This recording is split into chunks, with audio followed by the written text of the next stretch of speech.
Okay, we left off with these two questions where we take the same substrate and we treat it with an unhindered base or a hindered base, and what do we end up with?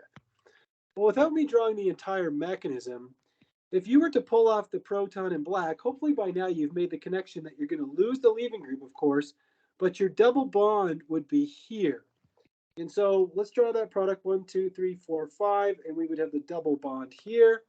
If we pulled off the proton in blue, we're going to again lose the leaving group, but our double bond will be here between the blue proton and what is the alpha carbon? What was the alpha carbon, I guess?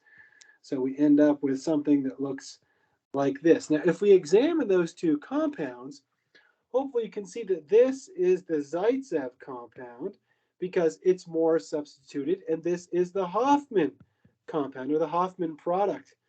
So I think the Hofmann only has one F in it. I have to check on that. Anyhow, so we have the Zaitsev and Hofmann, and if we're using an unhindered base, that means the more substituted or the more stable alkene is going to predominate. And so the Zaitsev will be the major product, major, and the Hofmann product will be the minor product.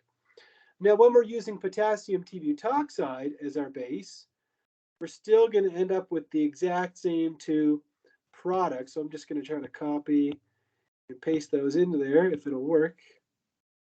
And so here they are, kind of like this. All right, so we still have the Hofmann product, and we have the Zaitsev product. But now that we're using a hindered base, the Hofmann product is going to be the major product. Why? Because the t-butoxide can only get, or preferentially gets to this proton that's just kind of dangling out there as opposed to the proton in blue.